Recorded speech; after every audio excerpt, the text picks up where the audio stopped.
Salve!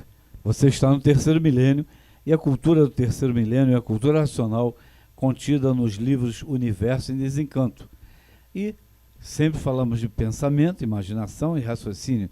Então, o pensamento e a imaginação idealizam e o raciocínio realiza. Então, está na hora de realizações. Porfírio, está no tempo das realizações, né? Exatamente, a fase do terceiro milênio está neste sentido. O pensamento e a imaginação foram feitos para lapidar o ser humano e não para acertar. Daí a impossibilidade técnica formal do pensamento e da imaginação do acerto. Então, o ser humano não pode acertar com aquilo que ele idealiza, porque quando a gente idealiza alguma coisa, nós não conhecemos esta coisa. Isto é na ciência, na religião, na filosofia, na própria arte, principalmente na arte, o sonho das artes, os ideais, tudo é uma idealização do pensamento ou da imaginação. Usamos os dois muito bem combinados, muito bem orquestrados, nos dando até a falsa impressão de que o ser humano, historicamente, é racional. Na origem, sempre foi, mas no comportamento, nunca foi. Porque o ideal sonhado pelo pensamento humano, será que corresponde à realidade? E aí eu aproveitaria que a presença do Horta, professor Horta, e fazendo, ou ele nos clareando bem, porque o pensamento e a imaginação são coisas muito, muito necessárias e extraordinariamente belas nas idealizações. E na filosofia grega, e o racional superior nos afirma isto com muita precisão, que os gregos já chegaram lá. Ele diz que os gregos chegaram lá, mas não puderam ligar, porque não tinha o conhecimento da energia racional. Os gregos com as suas engrenagens. Os gregos com as suas engrenagens para aperfeiçoar o mundo. E aí eu passaria uma pergunta aqui para o professor Horta sobre as questões de como Platão via o mundo. Professor Horta, por gentileza, o mundo das ideias e o mundo das formas.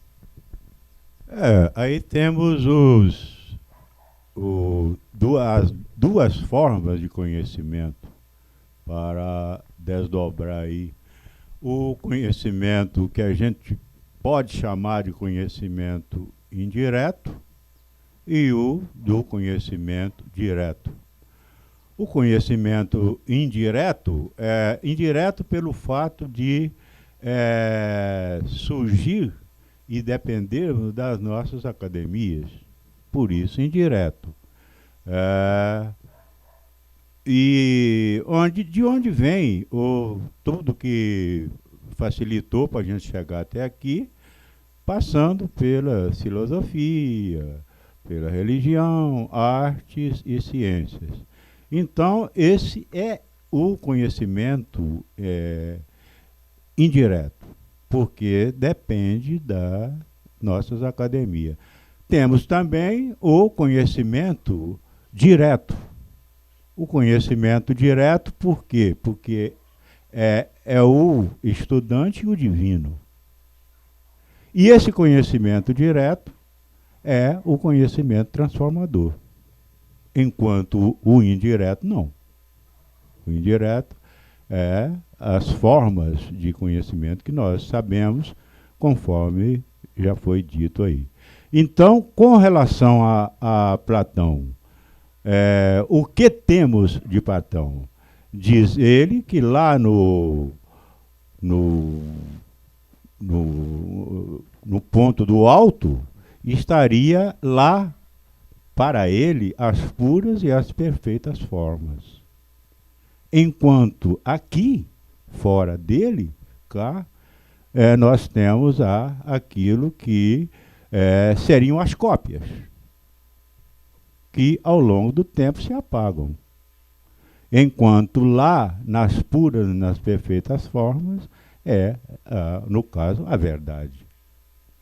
Isto, por exemplo, voltando no sentido da especulação do ser que está querendo o conhecimento entre ele e comunicando com o divino. Por isso, um conhecimento transformador, que é o que, por exemplo, a cultura racional visa? É transformar o ser em um puro, limpo e perfeito. Por isso, conhecimento transformador. E o conhecimento direto também pode ser visto, dada a forma da Grécia, como a gnose. Não é? A gnose, ou seja, é também um conhecimento direto, porque envolve o estudante e o divino. Acho que é por aí. Eu só gostaria de fazer mais uma pergunta neste sentido. Se este mundo das ideias de Platão é um mundo racional que hoje nós estamos entrando em contato através da cultura racional. Sim ou não? Pode ser, porque o mundo de Platão como sendo o mundo da ideia, do ideal, né, ele é emanente. Ele é um conhecimento emanente. Poderá também ser visto de outro jeito, mas ele tem a sua transcendência entre ele e o divino, entre o ser e o divino. Eu não vejo. Não há nenhuma contradição, porque o pensamento e a imaginação, eles preparam o ser humano para este entendimento. Mas a minha percepção hoje é que pode ser exatamente o oposto disso tudo. Ou seja, o mundo racional é exatamente o oposto do mundo das ideias. Não pela concepção da ideia, mas pela realidade que se cria. A realidade que eu digo, nessa questão imanente ou a intuitiva que o ser humano recebe do conhecimento direto, que não tinha naquela ocasião a transmissão. O raciocínio não transmitia diretamente ao ser humano, porque a fase não era de raciocinar, era a fase de pensar e imaginar, criar e idealizar. Então Platão, os pensadores gregos, criaram em alta performance, na mais alta performance do pensamento humano, toda esta compreensão de uma idealização. Idealização. Mas não passou de uma idealização, porque não temos, a humanidade, como usar estes ideais para realizar aquilo que é o mundo racional. Eu sempre vi, o pouco que eu estudei da filosofia grega, eu sempre fazia uma associação, motivo da minha pergunta, eu sempre fazia uma associação, e sei que muitos fazem, de que o mundo de Platão corresponderia ao que nós hoje chamamos de mundo racional. E eu percebi que é exatamente o oposto. O mundo racional não é uma idealização. Por isso que eu digo essa afirmação. Não é um ideal. O mundo racional não é uma ideia. O raciocínio não é uma idealização. O raciocínio transmite direto, como você bem colocou, Horta, da questão do conhecimento que... Transformador. Através do... Essa é a finalidade da... Isso coloca Desculpa, essa é a finalidade de toda essa preparação ao longo desse tempo, onde, com muitas eternidades, gasta para o desenvolvimento da imaginação através da energia magnética. Então, esse campo magnético é que visou principalmente imagem e som, o desenvolvimento da imagem, porque antes não conseguíamos falar.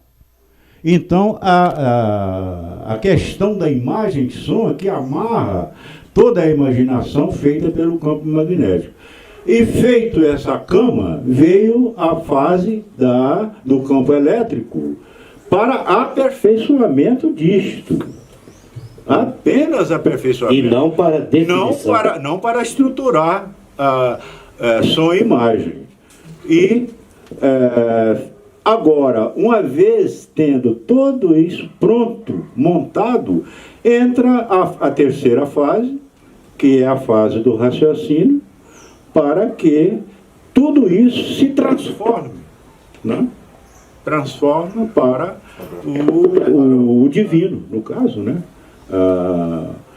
Seria o que a gente disse do conhecimento direto, tá certo? Mas, uma vez pronta a imaginação e pensamento, uma vez montando toda essa estrutura, vem essa terceira fase, que é a fase do raciocínio. Agora, é como diz, agora tudo está montado? Está. Então, fica fácil. Essa é a função da leitura, principalmente. Por isso, um conhecimento transformador, que vai mais ou menos ao encontro do que você disse, né? Tudo foi preciso e necessário para lapidar e aperfeiçoar. Mas a correspondência não é, hoje, podemos dizer, não é uma correspondência direta, porque as pessoas ficariam ainda, ou ficam, como eu, todo estudante iniciante da cultura racional, ele está ainda sugestionado pelo conhecimento acadêmico, vamos dizer assim, né, que é transmitido por segundos e terceiros, e o conhecimento transformador, que muito pouco tem sido usado. Quase nada. Ou quase nada. Quase Agora nada. Estamos na fase da transformação. Engatinhando. Né? Estamos ainda engatinhando. Nesse conhecimento direto. Exatamente. E que ele visa um esforço incrível, né? Porque nós, para ler um pouquinho, a dificuldade que se tem, acho eu, vejo assim, para ler um pouquinho é extremamente complicado. Muitas vezes você começa nas primeiras linhas lá numa página e vem até o pé da página, daqui a pouco, no que eu li, não vi nada. Por quê? Por causa da atenção que a dificuldade de... aquilo não tem como dominar o pensamento associativo. O pensamento associativo não deixa você ir firme naquela leitura e não deixa ver nada, porque você desvia totalmente. Por pensamento associativo, podemos depreender, se for, no caso, tudo aquilo que nos envolve, tudo aquilo que está ajustado à nossa vida, entre nós e o próximo e por aí. E esse pensamento associativo é que impede da gente compreender, ou, por exemplo, demora a deixar a gente compreender o que realmente está escrito. Eis aí a dificuldade, e quero eu dizer que estamos no início. Falta ainda dominar o pensamento associativo, que é incrível. É ruim, é mau. Né? É verdade. Complementando aqui, esse mundo das ideias puras que está relatado por Platão, para mim, era uma ligação com o astral superior. Né? Porque meditação, energia mediadora racional, astral superior, mundo das ideias puras. Ideias e as formas. Né? E as formas. Né? E isso daí, as perfeitas formas. Porque os gregos eram ótimos médiuns. Esses filósofos gregos eram ótimos médiuns. Médiuns que realmente eram dedicados e alcançavam ligação com esse plano do astral superior e conseguiram deixar essa herança cultural. Mas na fase racional, idealista está no ar. Está escrito textualmente que idealista na fase racional é inconsciente. Tanto que tem idealismo político e que a pessoa, se não for dentro daquele idealismo, ele mata todo mundo porque ele quer fazer um idealismo, né? E a gente está cansado de ver aí os idealismos todos dando errado, direita, esquerda, o que for, tudo dando errado. Mas complementando a linguagem que a psicologia transpessoal, estudando a espiritualidade em várias culturas, né, demonstrou que o estado de iluminação da yoga tem descrições que encaixam muita coisa do que a gente estuda de imunização racional. Psicologia do Jung, ele fala individuação, completude, as descrições teóricas dele tem muita coisa que encaixa perfeitamente com a cultura racional. E, finalmente, estados de consciência que a psicologia transpessoal estuda, começa desde o inconsciente, passa pelo senciente. Inconsciente é fácil, todo mundo sabe. Senciente é um estado de consciência das plantas, por exemplo. Elas são capazes de se adaptar ao meio ambiente, são capazes de se reproduzir, então alguma forma de consciência rudimentar tem. Aí vai para ciente, conscientizado, como a gente estava falando, eu e o Edivaldo, consciente, e agora é a fase de superconsciência, na descrição deles. O racional simplifica por quê? Porque o aparelho toma a forma da energia onde está ligado. E a gente está informando o que é cultura racional para o senhor e a senhora tomar proveito dessa informação, como lendo o livro Universo em Desencanto. Por quê? Porque o objetivo do conhecimento racional é transformar. Transformar para ligar à origem e nunca mais nascer nesse segundo mundo. Principalmente transformar, né? Isso. Principalmente. E em vida, imediatamente, instantaneamente. É uma energia que funciona na hora. Né? Por o isso Universo que tudo em se Desencanto transforma. Né? é uma usina portátil de energia. A pessoa lê e é transformada na hora. E vai progressivamente se ligando ao mundo de cima, tudo dando certo na vida da pessoa, porque ela é orientada, onde ela estiver, pelos habitantes do mundo racional que estão em missão agora na fase racional do terceiro milênio. Encerramos nosso tempo. Já acabou. Muito obrigado pela sua atenção. Dê um like para nós e corresponda-se com a gente. Ponha alguma coisa. Você quer saber mais, alguma informação, assuntos para o programa, coloque lá no YouTube e nós faremos um programa atendendo o seu pedido. Muito obrigado pela sua atenção e leia o livro Universo em Desencanto. Salve.